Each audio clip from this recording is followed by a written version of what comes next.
What is up, YouTube? James Baek here. Welcome back to another episode of VGC 17 Back-to-Back Battles. Today we are still using Ryota's World Championship team, and yeah, if you haven't checked out the previous episode, I highly recommend go checking it out. But we have our first opponent, James from the United States, 1665 rating. So battle to James, using Tapu Koko, Persian, Kartana, Arcanine, Porygon 2, and Gigalith. So very interesting.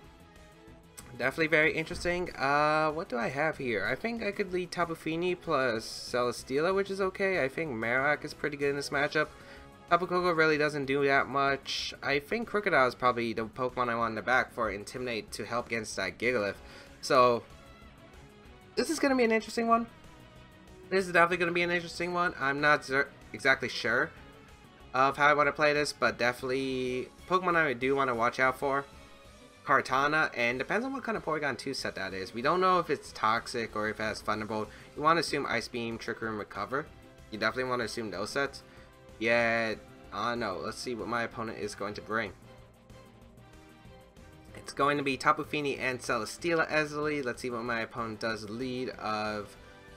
It's going to be Persian Porygon 2. Okay, so that's really interesting to note here, but that means I guess a Fake Out or Parting Shot's going to come into my, I would assume, Tapu Fini's way. So what I could do here is just go for a Muddy Water here, attack Download Rise. I think Muddy Water is a very safe play because it hits the Crocodile, not the Crocodile. Well, it hits everything on my opponent's team. I get chip damage from the Porygon 2. It also hits the Gigalith in the back, which is what I want to aim for. So I'll just go for a Leech Seed and a Porygon 2 and a Muddy Water. Fake Out could come out, Parting Shot could come out, but either way, this Persian really can't do much to me otherwise. Maybe Taunt. Maybe it has Taunt. Taunts the Celesteela. Does go for Taunt. Okay. So, very cool. Let's see if the Porygon 2 goes for a Thunderbolt or a Trick Room right away, but we will get a Muddy Water off. This is going to do massive amount of damage to the Persian, but let's see how much it does to the Porygon 2. Doesn't really do too much. Accuracy Drop, which is nice, and double Accuracy Drop. Okay. Leech Seed and Trick Room. Okay, so I think my opponent expected a Moonblast onto the Persian slot, so this is looking really good here.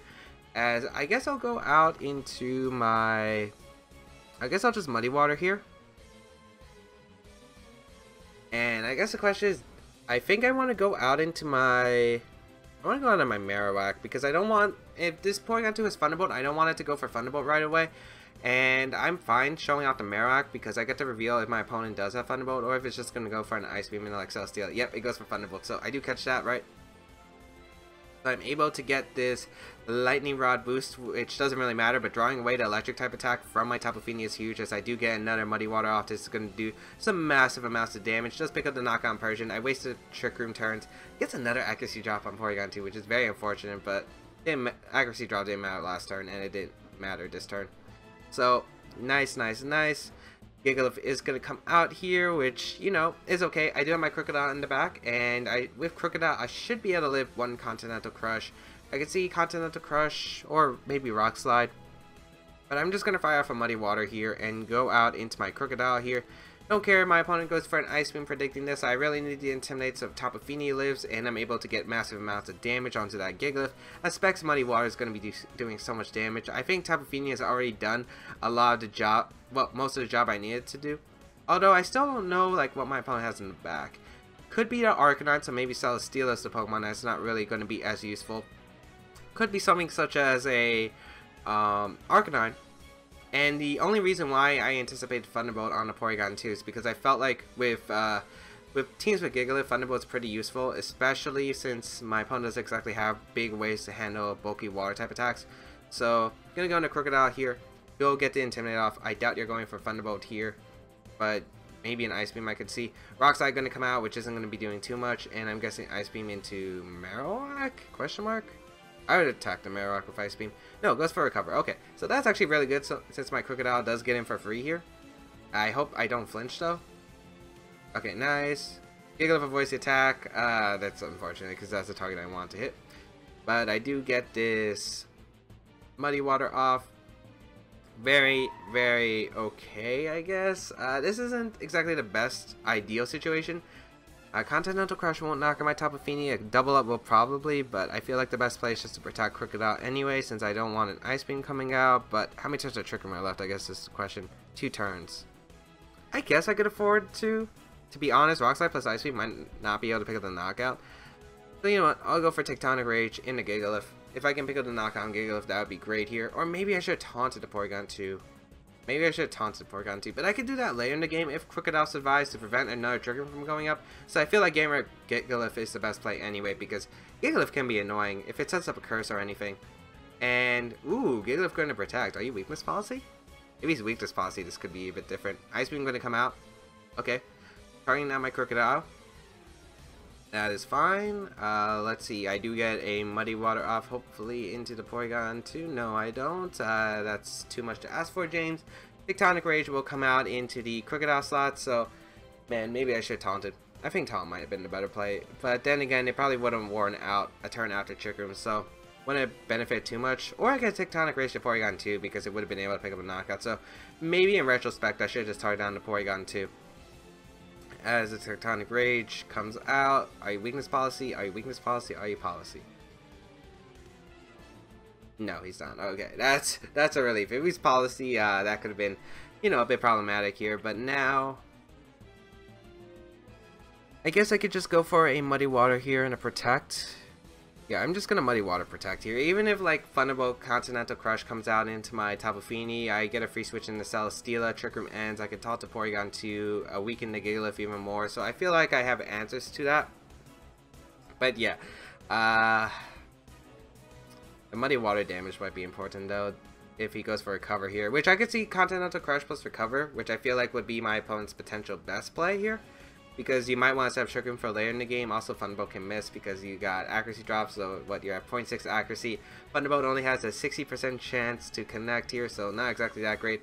Don't know if I'll let the Continental Crush at -1. But actually, Porygon 2 is going to switch out, which I do not mind. Tapu Koko is going to come in. Okay. I still have my Marowak in the back, so this could be a very big mistake. But I'm guessing it's Continental Crush here. It has to be. Like, it has to be. I feel like it has to be. Yeah, it's Continental Crush. Okay. So, if Fini lives this, we're in a really, really good position. If it doesn't, we're not in the best positions. Let's see here. Going to be the Continental Crush. It's going to target my Fini. If we can get one Muddy Water off. This is like where the point where Muddy Water might have hurt. Because I'm not sure Muddy Water knocks out the Gigalith, but it puts it in range of any attack from my Pokemon, which is why I feel like it's a big deal. Ooh, Tapu Fini! No! Not the Gigalith. You need to hit the... Oh. Okay, we get a crit on Crocodile, but that doesn't really change anything, does it? Oh. Tapu Fini, why? Tapu Fini, why? Okay, we go out into Celesteela here.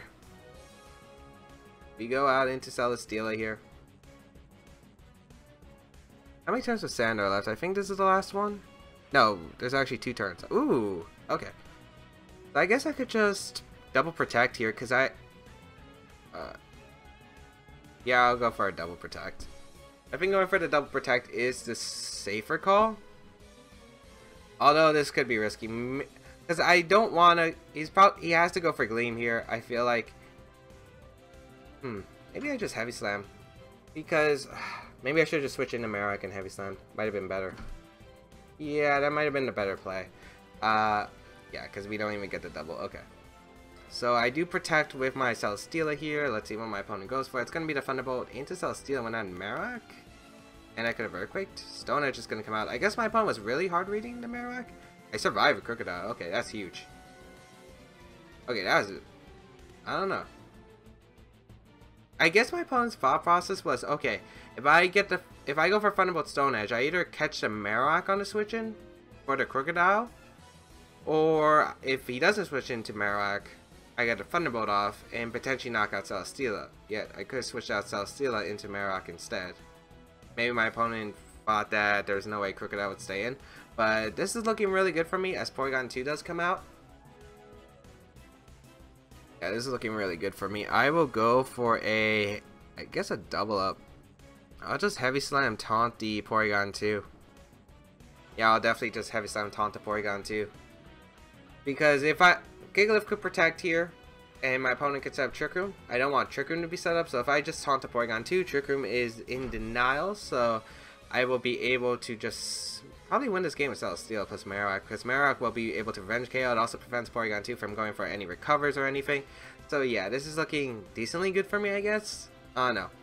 I'm not sure if Thunderbolt plus Stone Edge was the play. I thought maybe Gleam plus Stone Edge was going to be the play there. Gigalith going to protect here. I'm guessing that means Trickerman's going to be coming out. I do get the Taunt off into Porygon 2. And I do get a Heavy Slam off, which is going to do a decent amount. Maybe this is Analytic Thunderbolt, which could do a lot of damage. No, it had Download. We already revealed that earlier. We get a crit here. And I don't think the crit really matters here. Sandstorm ends, which is good. But I can just go for a double target into Porygon 2. I think I'm going to crunch here just to avoid a potential wide guard, which might be my opponent's last play. But we're going to see the forfeit instead. So very nice first game. I feel like, yeah, just going for Muddy Water was a safe play because I didn't want Gigalith to get a free switch in. The part getting the Marowak in for Thunderbolt and turn 2 was really nice because I was able to avoid taking crucial damage with my Tapu Fini. And then once Gigalith came in, I was just going to be able to go for a switch in the Crocodile. That way Continental Crush wouldn't have been able to knock out. I would have been able to get the chip damage on the Crocodile, you know, if Muddy Water connected. And also the fact that, yeah, my opponent was most likely not going for Thunderbolt in that situation next to Marowak. But a play I could have made better was just, you know, going for Tectonic Rage into that Porygon 2 slot. That one turn that I had the opportunity to, instead of Tectonic Raging the Gigalith. Because the chip damage didn't actually matter in the end, I guess. Although, I think Specs Muddy Water would have actually been able to pick up the KO onto Gigalith, even with Sand at 60%, which is why I thought it would have been a fine play no matter what. But we find Zaxu. Zaxuk? I don't know. Tapu Bulu, Gyarados, Marowak, the Circuitry, Nihilego, and Muk. So, this is gonna be a bit tricky. Definitely gonna be a bit tricky. Very solid lead, I guess, for me would be. Got a lot of Pokemon I could bring here in this matchup. I think Tapu Koko plus Crocodile might actually be my most solid lead here, with Celesteela plus Marowak. Tapu Fini is actually really good in this matchup, but I don't want to bring Tapu. And I want to bring Tapu Fini. Oh man, like Celesteela is like good overall. It helps against a Bulu. Although maybe Fini's probably better, but I don't have anything that can really switch into a Wood Hammer. Man, there's so many Pokemon. I think Celesteela is good for the, because I am kind of weak to the Nihilego. Yeah, I think these 4 Pokemon are the best options. Like, I think Tapu Fini is good because Muddy Water and Moonblast would be doing a lot of damage to my opponent's team. Yeah, one, I don't think being locked into a Specs move in this game is going to be good because usually with Nihilego Bulu teams, you see a lot of switching involved. So, I don't think being locked into a move is great, especially since he has switched into Muddy Water plus Moonblast very easily. So, I feel like if I get one of those calls wrong, it could be really detrimental to me. So, I feel like Celesteela is just a very safe call, as well as Marowak to avoid Circuitry from going out of control. And also, let's see. I'm going to have to be worried about the Marowak. And depending on what Nihilego set it is, Bulu Nihilego will lead. Okay. So if I let Celesteela here, this would have been really good, wouldn't it? I do lead my Crocodile plus the Tapu Koko here, which is okay here. I don't know if it's Scarf Nihilego, which is a question I do want to consider. I do get the Intimidate off into the Tapu Bulu, which is, you know, very nice. Could be going for Bulk Up. This could be a Bulk Up set. It could be something like a Substitute set as well. I don't want to go for Tonto because I think that's risky. I could probably just switch out into my Celesteela for one of my slots. I think going out into my Celesteela is very safe for my. I kind of want to protect Koko actually, yeah, because I think you would Bloom Doom the Tapu, the Crocodile slot, because he would still get a lot of damage off no matter what. So I think I'm gonna go into Celesteela for my Crocodile. One, I get to save Intimidate for later in the game. Two, I could switch into a Sludge Bomb later, which is okay here. As let's see. I could see Nihilego protecting. I could go for attack here. Let's see what you're going to go for. It's going to be a protect. Okay, so my opponent wastes his protect with the Nihilego, which is good here. As we will see a substitute coming up. Ooh, that's not good. Although you are at -1 behind the sub, so I guess that's not too bad. But I'm going to have to get rid of that sub later on. Sludge Bomb could be coming out. I don't know what my opponent has to switch in. Maybe Gyarados. But then again, you should switch in Gyarados to a potential electric type attack. I'm gonna go into Marowak, because Marowak is a very safe play. Live Sludge Bomb or Bloom Doom or anything of that sort. Actually, my opponent's own Marowak is a very solid play here, so I think I'm gonna go for the Heavy Slam. Get rid of the sub from the Tapu Bulu. Yeah, getting rid of the sub from Tapu Bulu seems like the best play. So, this is gonna be a very long battle. I can tell. There's gonna be a lot of switches involved. I bet Nihilego switches out to Marowak, which I think is the most solid case for my opponent, because one, if I Heavy Slam your Nihilego, you're down a Pokemon. I don't think you should do that. You should go into Marowak, which has a really good matchup against both these Pokemon. So I'm going to go into my own Marowak. Marowak can handle these Pokemon, unless it's a Power Gem. Are you going to predict this and go out for a Power Gem? I don't think you do. No, it goes for a Sludge Bomb. Ah, so I could have KO'd. I could have KO'd the Nihilego. Ah, that's bad. As one hammer is going to target down. Is that my Tapu Koko slot as well? Okay. So maybe anticipating Crocodile or something? Okay. I do get rid of the sub though, which is really nice. But I would have preferred trading for the Nihilego. I honestly thought my opponent was going to go out into the Marowak. I guess maybe... Well, there's something to risk there by not going to Marowak. So, okay, it gets a lot of damage onto my Marowak, but with the grassy terrain, I'll be able to heal quite a bit, so that's okay. I guess I just protect Marowak and go for a Heavy Slam this turn. I don't know. My opponent, okay, either maybe doesn't have Marowak in the back, or has a different playstyle than I'm used to. So I'm just gonna Heavy Slam Nihilego and protect Marowak. I don't care if Nihilego protects. This is gonna be very interesting of how this game goes. Do I need Marowak in this game is the question. I don't really need Marowak. I just need one of Marowak or Crocodile to do a lot of work against my opponents. So I might be willing to sack my Marowak in the future. Is Tapu Bulu gonna protect? Is that sub or Trick Room coming out from the Nihilego then? I would imagine maybe Power Gem here. Yep, Power Gem. Okay, so my opponent just going straight for a KO no matter what. So Heavy Slam gonna come out. That should be able to knock out the Nihilego. Yeah. Oh, Sash. Oh, so that's why my opponent was playing a bit more offensive. Okay, that makes more sense. Yeah, that's not that good for me though.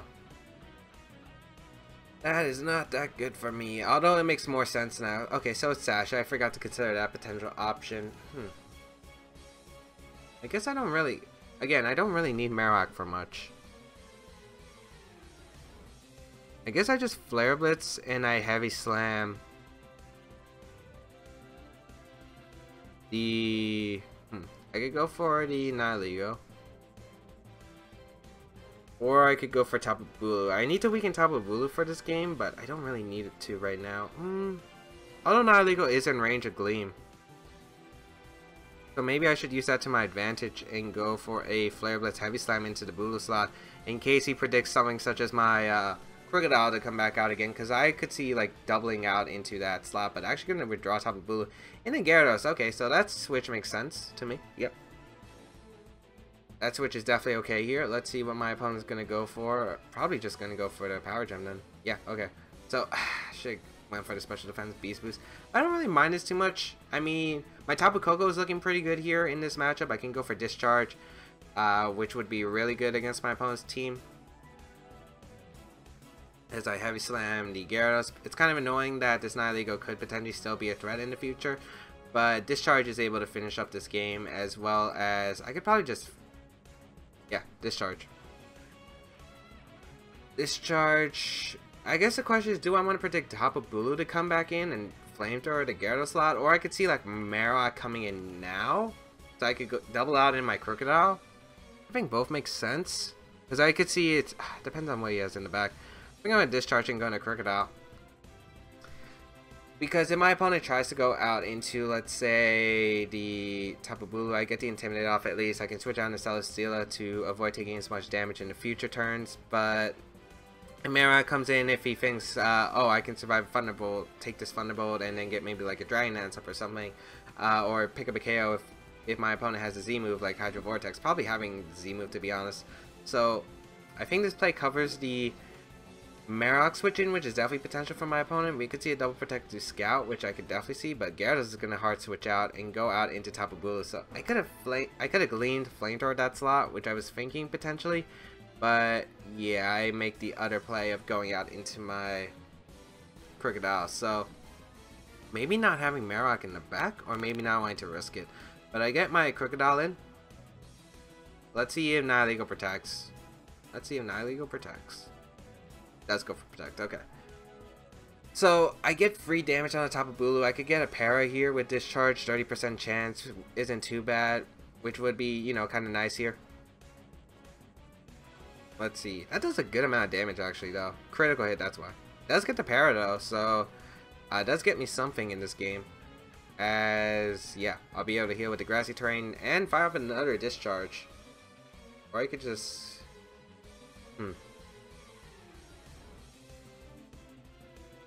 I wonder if Gleam... No, Gleam shouldn't knock out... Gleam could knock out Nihilego here, but I don't think I should risk it. I think I should discharge here. And Taunt? Do I risk Crocodile here? If I risk Crocodile, I lose to... No, I shouldn't risk Crocodile ever.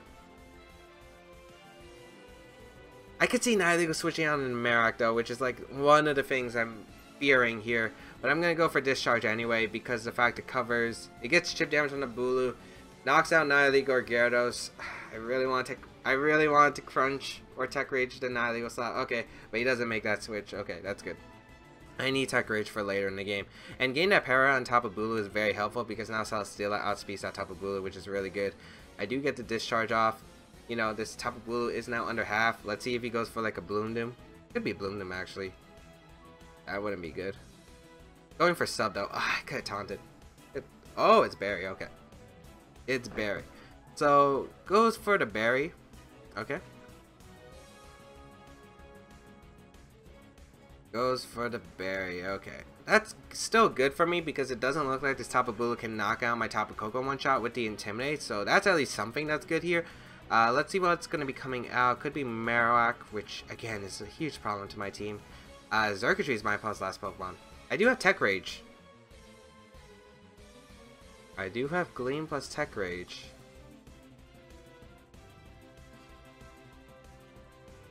Do I go for it though? I mean, Tech Rage is still going to do a lot to protect no matter what. You know what? I'm going for it. I don't care if he switches. Maybe I should... No, I should Discharged in case Gyarados. He could be baiting me, but if I get Tech Rage off in his Xurkitree, that's so good. Because I only need Crocodile for this Mon now, and then my Celesteela could potentially win the game after. He's just going to protect here, okay. Also, Bulu could get paralyzed, which is why I'm thinking this play is okay. And if I switch in, and if I go for a double, I could potentially lose, so I'm forced to go for Tech Rage here. Also, the fact that if I bring out Celesteela here to save my Crocodile, it would still be pretty bad for me, I feel like. So I get Tech Rage off into Xurkitree. Depending on its set, I could be doing a lot of damage, so let's see how much I'm going to be doing here. I would imagine I'd be doing at least 40% if it's bulky, 60% if it's like offensive. Let's see. How much does this do to Xurkitree? This should still be doing a lot of damage. I'm just glad that he didn't pull the double in the Gyarados. Tech Rage does about 50, okay. As Bulu actually gets paralyzed here, that's big. That is definitely big. And unfortunate for my opponent because you probably get a Horn Leech there and able to recover some damage. As Xurkitree's fast. Wait, is it fast or did... Oh, Crocodile didn't take any damage. I thought it outspent my Crocodile. I'll go for Discharge here plus Crunch because it will be able to knock out the Xurkitree as well as catches Gyarados on the switch-in, which is why I feel like this is the better play overall. Okay, stays in. So I get a Discharge off, which I think combined with Crunch should be able to pick up the knockout on the Xurkitree. I could be wrong though. I also didn't want to proc a Berry potentially, so let's see how much this is going to do. Crunch into the Xurkitree does just enough, so Xurkitree's gone, and now my Celesteela doesn't have to worry about that. And Tapu Bulu, unfortunate for my opponent, gets paralyzed again. That is really unfortunate for my opponent. That is definitely something, like being able to pick up a knockout twice. Ooh. Like, I think I could have won, like, even without it, like, if he didn't get the pair the first turn, just because of the fact that, you know, Xurkitree, I don't think, since it's bulky Xurkitree, I feel like it shouldn't be able to knock out my, Celesteela, unless it was Gable Havoc. If it had Gable Havoc, it was probably over, but I could have potentially knocked out the Xurkitree with, like, a Flamethrower Gleam combination. Yeah, it would have been interesting to see how it went otherwise, but yeah, I can go for a... I guess protect Tapu Koko, and I just taunt the Gyarados to prevent it from going for a Dragon Dance if it decides to protect. I feel like it's a better play overall. Because it either protects or goes for Dragon Dance, expecting a hard read, I feel like. and I'm stalling out the grassy terrain. So gonna go for the protect here. I'm guessing you're gonna target down my Tapu Koko with Wood Hammer. Yep. Let's see, does grassy terrain stall out here? Grassy terrain has been here on the field for a pretty long time now. Let's see. Yeah, it does disappear. So Koko will be able to survive one attack. I can go for a discharge very safely, and I think I'll just taunt a Bulu to prevent him from going for a substitute in the future turns. So this is looking really good for me. Let's see if he gets the double. He doesn't get the double, so that should secure the game because I'll be able to win with my Celesteela. We've seen all 4 of his moves. Discharge will be able to knock out the Gyarados, and that will be a good gain to my opponent. So I did get lucky there. I'm not gonna lie, I did get lucky there, but I feel like even without the luck, I could have potentially won. I guess it depends on like the circuitry set. It really does depend on the circuitry set. As Bulu gets paralyzed again, but discharge. Man, Paras are so dumb in this game. But yeah, I'm gonna go for Gleam here. And to prevent him from recovering so much, I'm gonna go back in my Celesteela because I get to save Intimidate as the match is gonna be forfeited, and that would be a good game. So definitely could have probably played better there. I guess I forgot the potential of Sash and Iligo. I was just used to not seeing Sash and Iligo on like Bulu cores. Usually it's like a bulky berry set, usually maybe Trick Room, and I definitely could have saw Trick Room on this team. But I guess Focus Sash does make sense, so it made sense why my opponent was playing more aggressively with the Nihilego in the first few turns of the game. But yeah, because I haven't seen Sash and Iligo in like forever. But anyway, otherwise, I think I played the outs I needed to win that game. Discharge was pretty clutch overall. Gleam. Yeah, but maybe I should have taunted the Bulu that one turn. Getting that taunt on Bulu might have been huge because without the substitute, Rocket's Berry, I might have been able to KO the top of Bulu with the Dazzling Gleam. Potentially from that range, so who knows, it might have been crucial. I think there were definitely some plays I could have made, but I didn't want to risk it. Because if I lost my Crocodile that early in the game, if I went for taunt, I could have just lost right there. But I could have got knocked out if he didn't get parried in the earlier turns. But again, it comes down to I think the circuitry set, since I think Celesteela could potentially win. Like Celesteela plus Tapu Koko could potentially win. But anyway, hope everyone enjoyed today's episode. I think that's gonna be it for me. That's a pretty. I think we did 2 battles, but it was pretty long. I hope that everyone did enjoy today's episode though. If you did, please leave a like down below. It does show your support, as well as you can check out my other stuff. Social media is down below. You can check out Ryota's team, which is down below in the description as well. And yeah, I think that's pretty much it. Feel free to leave a comment. Feel free to share with a friend as well. I hope you all have a wonderful day, and I will see you around in another video.